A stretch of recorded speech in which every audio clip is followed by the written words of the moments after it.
Et nous sommes de retour au plateau pour la suite de cette émission. Nous abordons notre deuxième sujet. Nous parlons à présent du Sénégal. Appel à la vengeance. Ousmane Sonko souffle le chaud et le froid dans ses propos. Le Premier ministre sénégalais est en pleine campagne pour les prochaines législatives du 17 novembre qui devraient permettre aux partis qui arrivent en tête de pouvoir contrôler la gestion du pays. Le PASTEF en campagne pour avoir cette majorité justement, puisque le président actuel du Sénégal est issu du PASTEF, mais n'a pas la majorité à l'Assemblée. Il avait d'ailleurs dissous le Parlement. Mais pour cette campagne, les propos deviennent de plus en plus agressifs de part et d'autre. On avait assisté à certaines agressions, soit d'un siège de parti politique, celui de Barthélémy Diaz, le maire de Dakar, soit du cortège de Ousmane Sonko. Plusieurs caravanes ont fait l'objet d'agressions. Et face à cela, le Premier ministre Ousmane Sonko, chef du parti PASTEF, avait appelé ses partisans à se venger et à répondre d'une certaine manière, on dirait, la loi du talion, à ne pas attendre que l'État fasse la lumière parce que l'État n'a pas réagi selon lui dans ce genre de situation. Il a appelé dans une publication ses partisans à se défendre, à se venger. Sauf que la situation peut-être était sur le point de s'embraser quand quelques heures plus tard, lors de son rassemblement, Ousmane Sonko est revenu sur ses propos. Il a demandé à ses partisans de ne plus se mettre dans une posture de vengeance, mais d'être vigilant surtout, mais de ne plus chercher à se venger. L'État sénégalais se chargera donc de ceux qui ont été les auteurs de ces agressions selon ces déclarations. Nous revenons plutôt sur ces propos tenus par le Premier ministre sénégalais. Je commence par Ofirmet Teko Agbo. Dans une publication, Ousmane Sonko appelle à se venger, à ne pas se laisser faire. Si quelqu'un vous voyez qui vous agresse, agressez-le. Bon, du moins, c'est des trucs du genre, parce que son cortège a été agressé. Ils ont subi, selon eux, trois agressions. Il faut signaler aussi que d'autres partis ont également été agressés. Mais finalement, quelques heures après, le même Premier ministre revient pour dire non, ne vous vengez plus, on va attendre que l'État se défende. Que se passe-t-il réellement avec ces propos d'Ousmane Sonko qui, depuis un moment, ne sont pas peut-être du goût de certains ou suscitent des réactions? Je me demande si cette publication était réellement signée par Ousmane Sonko. Il avait fait lui-même. Il avait fait lui-même. Lui-même sur sa page. Sur sa page Facebook. Je me demande si ces propos respectaient la posture en réalité d'un Premier ministre. Un Premier ministre qui doit se mettre au-dessus de la mêlée. Mais là, il est en campagne en tant que candidat. Non, il est en campagne. Non, candidat président du PASTEF. Candidat. Pas en tant que Premier ministre. Oui, même candidat. Vous n'avez pas ce droit d'appeler à la violence. Mais regardez le parcours de Ousmane Sonko. Regardez tout ce qu'il a eu à traverser. C'est un candidat, maire. À un moment donné, quelqu'un qui fait la prison, qui devient Premier ministre, et du jour au lendemain, qui appelle à la violence. Je me demande s'il a pu apprendre quelque chose de tout son parcours. Regardez, si vous voyez un peu l'histoire de Nelson Mandela. Mandela, c'est lui qui a eu à faire la lutte armée. Mais la prison l'a transformé. Ou soit qu'on aurait voulu passer 27 ans avant de changer. Mandela a fait 27 ans de prison. Et quand il est sorti, il a commencé à parler de paix. Ses amis lui ont dit non, ceux-là, vous ne devez jamais vous asseoir avec eux. Parce que ce sont eux qui vous ont torturé. Ils vous ont envoyé en prison, vous y avez passé 27 ans. C'est la loi du talion qui doit s'appliquer. Il a dit non. Même sa femme, Winnie, a dit non. Mandela qui vient me parler de paix aujourd'hui. C'est la prison qui a fait découvrir la notion de paix à Mandela. Mandela a changé. Vous savez, il y a un Togolais que j'admire, Maître Degli, lorsqu'il est revenu de l'exil. Et il a dit tout ce qui, après 18 ans d'exil, ce qu'il a appris, c'est quoi? Quand quelqu'un vient avec le feu, il faut lui répondre avec de l'eau. C'est ça, on fait la sagesse. Je me demande ce que Ousmane Sonko, le Premier ministre du Sénégal, a pu apprendre. Mais quand vous dites au moment où vous vous comportez comme un politicien, vous devez dire non à la violence. Vous devez dire non à l'agression. Vous devez appeler à la paix. Lui veut embraser le Sénégal. Oh, tous les Sénégalais lui ont fait confiance. Et lui ont dit non, on vous soutient. Et maintenant, il veut embraser le pays. Regardez tout ce désordre qui était susceptible d'être créé. Suite à cette publication, si peut-être le président ne l'avait pas appelé, peut-être il y aurait eu des appels de coulisses pour dire monsieur le Premier ministre, Vous faites vos routes. Il y a l'autre chose que je voudrais souligner. Mais Ousmane Sonko n'arrive toujours pas à maîtriser sa posture. Et il confond les postures. Il confond les manteaux. Quelquefois, il se comporte comme un activiste. D'autres fois, comme un simple politicien. Quelquefois, comme Premier ministre. Vous vous rappelez cette déclaration devant le président de la France insoumise. Lorsqu'il était arrivé à Dakar, il ne s'était pas comporté comme Premier ministre. Il s'est comporté juste comme un politicien. Et dans cette posture, aujourd'hui, il se comporte comme un activiste et non comme un politicien. Parce que tout politicien, tout opposant est républicain. C'est-à-dire, vous êtes respectueux de la République. Vous respectez les lois de la République. Vous dites non à la violence. Et c'est Ousmane Sonko aujourd'hui qui va appeler à la violence. Moi, je suis désolé. Avec tout l'espoir que les jeunes portent sur lui, non, moi, je me dis qu'il a fait fausse route. Et c'est parce que peut-être on aurait exercé une certaine pression sur lui. Mais moi, je l'appelle. Je lui demande de changer. Sinon, à cette allure, il nous sera difficile de passer 5 ans dans la paix. Sinon, ils vont embraser tout le Sénégal et ils vont créer du désordre avant de partir. Mais l'autre chose aussi qu'il ne faudrait pas oublier, c'est que lorsqu'il va commencer par fatiguer le président Bassirou Diomaye Faye, parce que vous voyez un peu les tempéraments. Bassirou Diomaye Faye, c'est quelqu'un d'un peu calme. Lorsqu'il va commencer par le fatiguer, Bassirou Diomaye Faye va peut-être se débarrasser de lui. Vous parlez comme si il s'était juste arrêté sur ses propos appelant à la vengeance. Entre-temps, il s'est repris. Il a dit tout ce que je vous ai dit, il faut l'oublier, il faut le désactiver. Ne vous vengez pas. Donc, il n'est pas resté, en tout cas, pendant longtemps. Non, c'est sa nature. C'est sa nature. Il s'embrouille, au fait. Ce n'est pas une première du genre.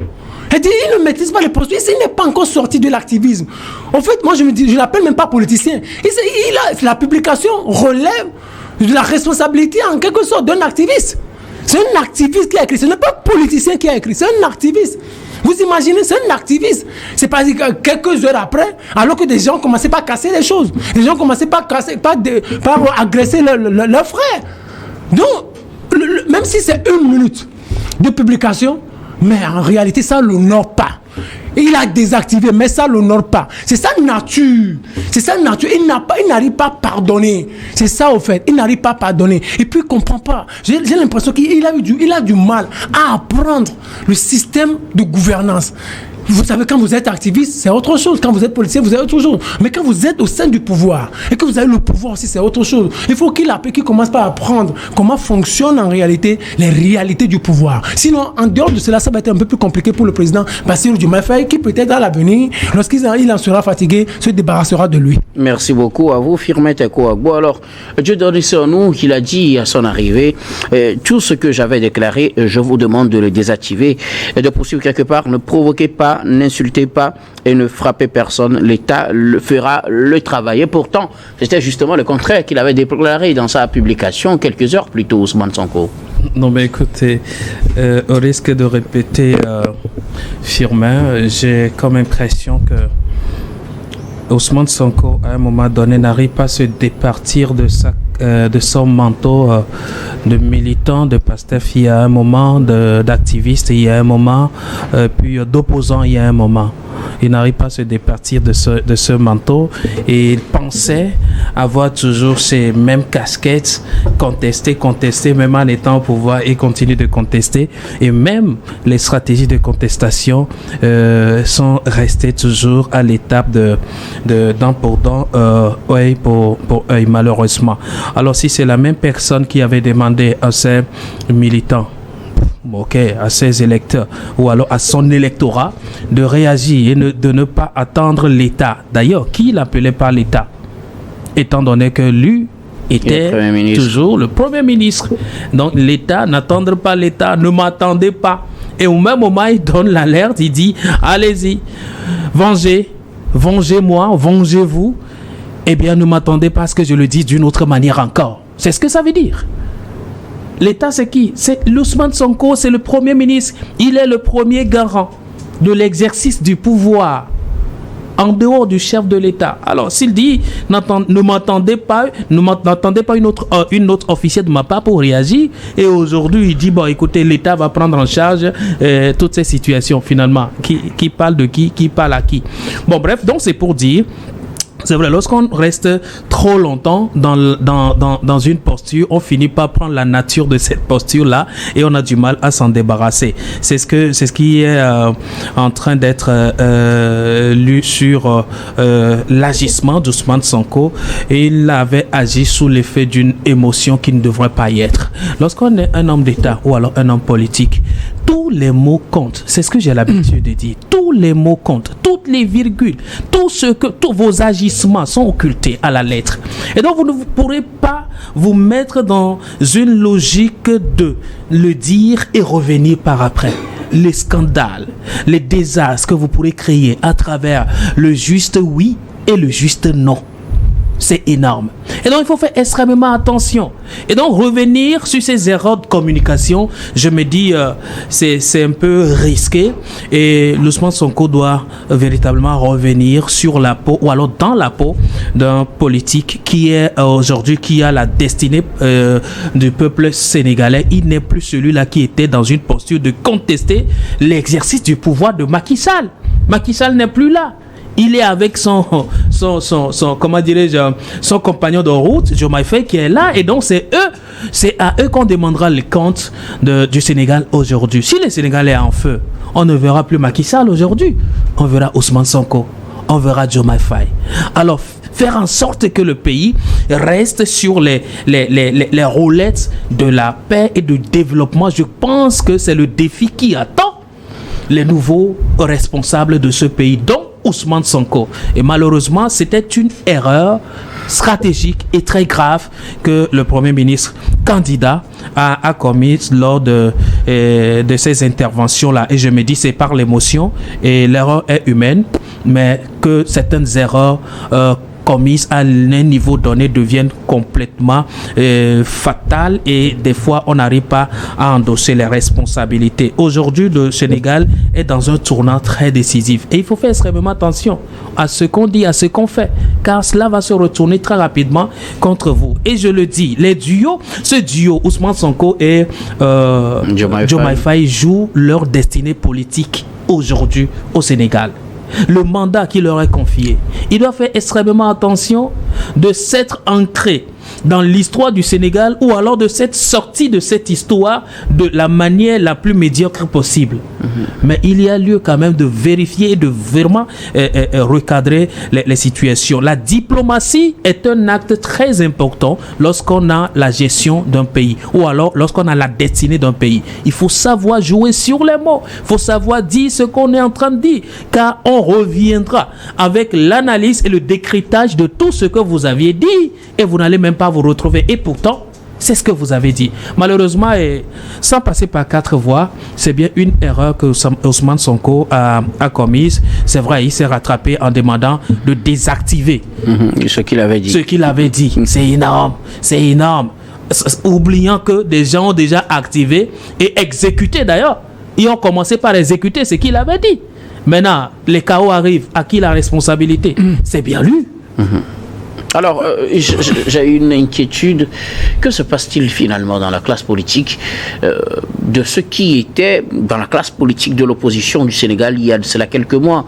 Parce que aujourd'hui, cette agression et ces agressions sont essentiellement dirigées, du moins les propos d'agression sont essentiellement dirigés vers les partisans du maire de Dakar, Barthélémy Diaz, dont il a rappelé le passé. Effectivement, Barthélémy Diaz était dans une affaire de tuerie lors d'une manifestation. On connaît bien cette affaire-là. Il a rappelé ces faits. Et pourtant, Ousmane Sonko était très proche de lui quand ils étaient dans l'opposition, quand ils avaient créé leur coalition contre Macky Sall à l'époque. Que se passe-t-il pour que pour des élections législatives, les deux ne soient plus dans le même camp, parce que Diaz est resté dans l'opposition, Sonko est finalement au pouvoir, et que des agressions. D'abord, je veux dire, comment en est-on arrivé à d'abord agresser le cortège du Premier ministre, avec qui on était dans l'opposition il y a cela quelques mois, et comment aussi le Premier ministre aussi appelle à la vengeance contre un ami avec qui il était contre quelqu'un avec qui il était ami quelques mois. Que se passe-t-il réellement entre ces deux leaders? Non, au fait, il n'y a rien de nouveau sur le sol. Ce sont des choses qui se passent. Mais là, il y a certains qui ont des amis qui sont déjà au pouvoir, et les autres qui sont toujours dans l'opposition. Donc, ils ne sont plus amis. Avant, ils étaient amis. ils avaient coalisé pour relever un seul défi. Aujourd'hui, le défi ayant été relevé ou étant relevé, c'est fini. Chacun reprend sa posture d'antan. On n'est plus amis. Moi, je vais vous donner l'exemple de Dominique de Villepin et de Nicolas Sarkozy.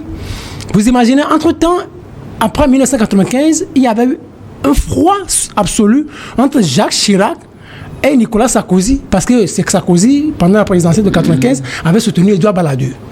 Or, Sarkozy était l'enfant chéri de la famille Chirac.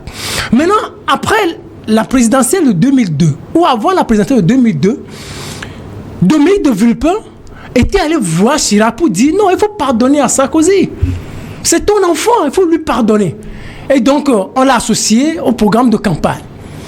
Jacques Chirac est réélu.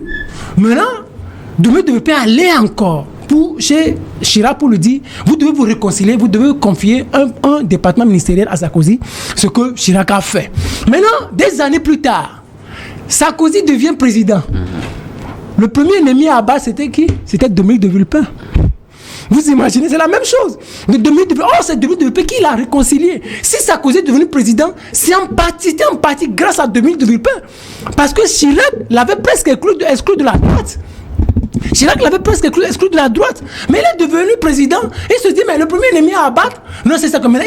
Il a instrumentalisé la justice avec l'affaire Clearstream.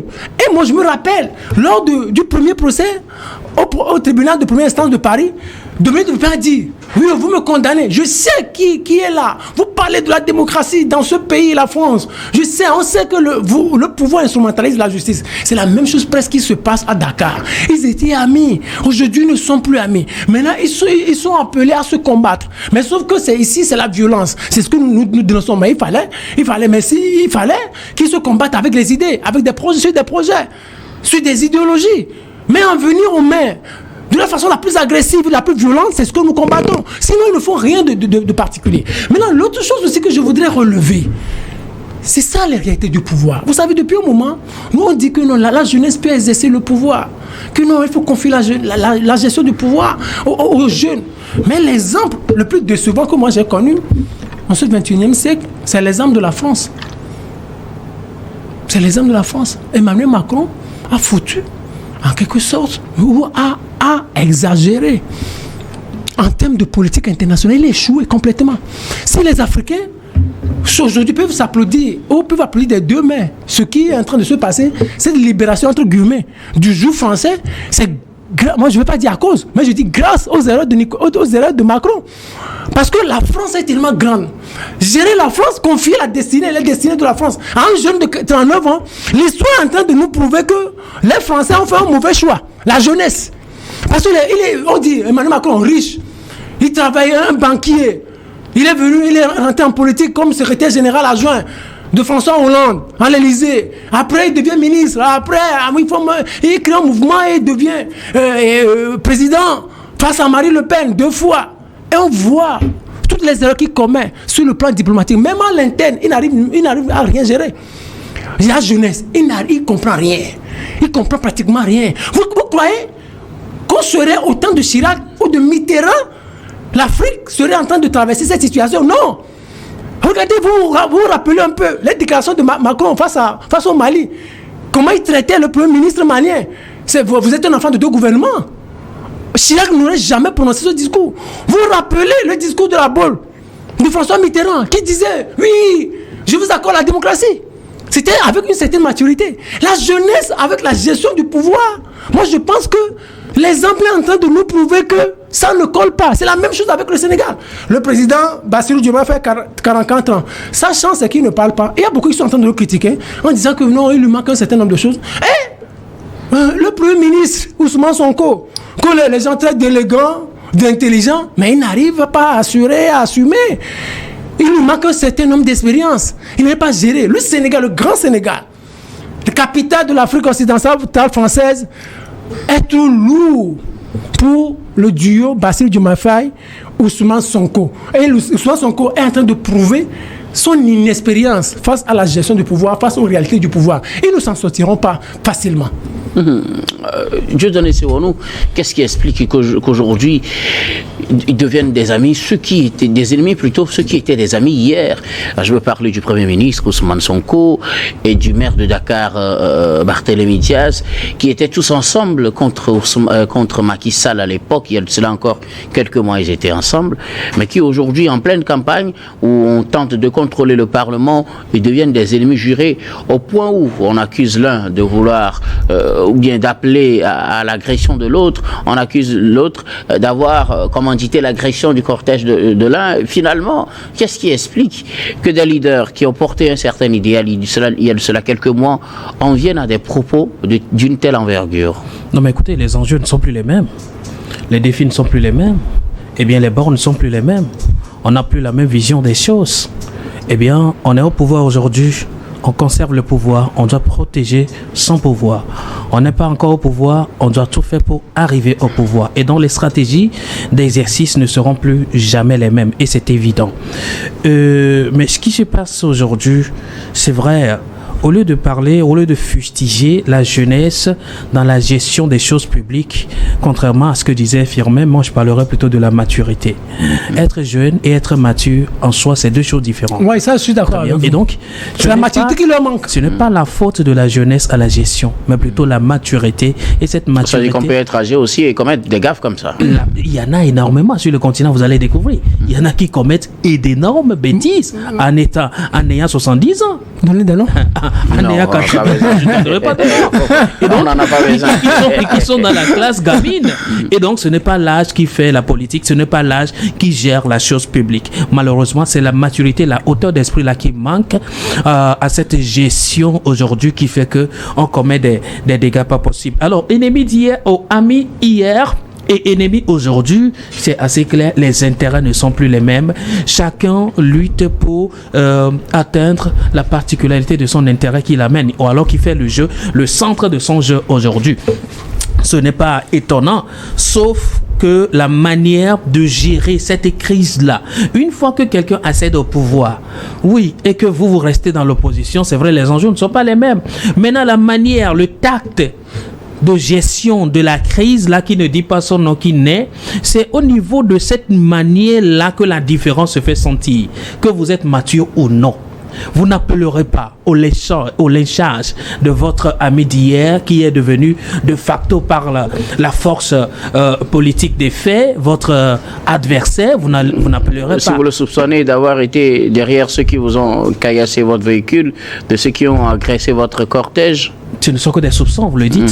Ce ne sont que des soupçons et vous ne pourrez pas appeler à ce que les gens aillent régler les comptes avec ce monsieur. Si en cela, je parle de la maturité et la hauteur d'esprit. Malheureusement, c'est ce qui a manqué à ces hommes, entre guillemets, politiques qui sont en train de mal faire, de mal jouer le terrain sur le terrain politique au Sénégal. Et je pense qu'il y a beaucoup de choses à corriger. Les gens sont venus au pouvoir sans être véritablement préparés. Exactement, c'est ça. Ils n'ont pas eu le temps de se préparer à la lourde charge qui les attendait, et cela a été orchestré par leurs prédécesseurs. Malheureusement, ils sont tombés dans le jeu parce que Macky Sall a pris tout son temps pour déstabiliser la manière de se préparer. Ils sont venus dans la précipitation. La preuve, ce n'est pas comment il s'appelle le président actuel, Diomaye Faye, qui devait briguer la magistrature suprême. C'est la force des choses qui l'a amené à ce niveau. Maintenant, est-ce qu'on attendait Ousmane Sonko à la primature? C'est pas toujours évident, mais eh bien, comme ils sont dans un état démocratique, en tout cas, pour le moins qui reste pour la démocratie sur le continent africain, le Sénégal reste le meilleur élève plutôt dans le contexte de la démocratie. C'est ce qui a concouru à ce que ces deux personnes-là, ces deux personnalités-là aujourd'hui arrivent à la gestion du pouvoir au Sénégal. Sinon, leur place serait toujours là, quelque part, on ne les connaîtrait pas. S'ils étaient dans un pays où la démocratie a été enterrée depuis, ces deux personnalités ne seraient pas au pouvoir. Mais la démocratie a milité, leur démocratie a milité en leur faveur. Aujourd'hui, ils sont arrivés, ils n'ont pas pris le temps de se préparer à l'exercice réel du pouvoir et de se faire des hommes d'État. Il y a des erreurs qu'ils ne pourront que commettre et c'est ce qu'on est en train de vivre aujourd'hui, malheureusement. Non, moi je pense que Dieudonné a dit quelque chose d'intéressant, la maturité. C'est-à-dire, si la jeunesse veut prendre le pouvoir, en réalité, il faut que la jeunesse apprenne. Mais après, vous savez, même la gestion du pouvoir est tellement compliquée. Elle est tellement compliquée. On ne confie pas le pouvoir à qui veut en réalité. Ils ne se sont pas préparés. Ils ont cru que le pouvoir, c'est peut-être gérer le pouvoir. Le pouvoir d'État, c'est gérer peut-être une mairie. Et la réalité est en train de prouver aujourd'hui qu'ils se sont confondus leur esprit. Aujourd'hui, il faut qu'ils commencent pas à apprendre. Il faut qu'ils se fassent coacher en réalité. Avant toute sortie, il faut qu'ils se fassent coacher. Même le président Diomaye Faye, dans ses prises de position, il faut qu'il se fasse coacher. Il faut qu'ils arrivent à occuper tout l'espace. Il faut qu'ils arrivent à prouver aux Sénégalais qu'ils sont véritablement matures. Que les Sénégalais n'ont pas eu tort en leur confiant la gestion de ce pouvoir du Sénégal. Il faut qu'ils apprennent. C'est ça, en fait, l'apprentissage du pouvoir. Sinon, ils vont dandiner pendant les 5 années à venir. Et puis, à cette allure, est-ce que ce sera possible même d'avoir la majorité? Est-ce qu'ils pourraient même convaincre jusqu'à avoir la majorité? S'ils n'arrivent pas à avoir la majorité, donc peut-être ils vont faire une coalition, et peut-être c'est avec ça que Ousmane Sonko va être maintenu à son poste de Premier ministre. Mais au cas où il n'arrivait pas à avoir la majorité, donc on aurait peut-être un opposant Premier ministre, et la gestion serait un peu difficile pour Diomaye Faye, et il se retrouvait dans une certaine cohabitation. Il serait obligé de nommer Premier ministre chef du parti majorité, c'est-à-dire le parti opposition qui aura la majorité à l'Assemblée nationale. Et ce que moi je déplore et ce que je regrette, c'est nous sommes tous d'accord que Ousmane Sonko est en quelque sorte le mentor de Diomaye Faye. Alors lorsqu'on est mentor de quelqu'un, cela voudrait dire on lui inspire une certaine maturité, une certaine manière de faire mieux les choses. Alors si le mentor commence par commettre des erreurs, vous imaginez? Alors quel conseil, quel accompagnement, quel mentorat pour Diomaye Faye dans l'exercice? C'est la presse qui l'a présenté comme étant le mentor. Il était bien évidemment le président du PASTEF. Diomaye Faye était son secrétaire général. Mais rien ne dit dans le fait que le président est forcément le mentor. Parce qu'il arrive des fois où vous voyez que tel a l'éloquence, il faut le placer devant, et tel est moins éloquent. Exactement, c'est de cela on parle. Okay. Alors il est mentor, il n'est pas mentor, il est le mentor. Il était le président. Il était le président, justement. Le mentor, et c'est grâce à comment dirais-je, à ses instructions, ses prises de position, et puis voilà que Diomaye Faye aujourd'hui est arrivé là où il est. Il est censé être une source d'inspiration pour Diomaye Faye. Mais n'oubliez pas, Diomaye Faye aujourd'hui, c'est lui le chef de l'État. Je n'ai jamais dit non. Est-ce qu'il pourrait aujourd'hui accepter cette humilité, c'est-à-dire être humble et se faire encore, entre guillemets, coacher? Le chef de l'État, c'est lui qui a tous les pouvoirs presque dans ce pays. Non, ne faisons pas l'amalgame. Là où je voulais en venir, c'est qu'en réalité, Ousmane Sonko n'a pas droit à l'erreur. C'est ce que je voudrais dire en clair.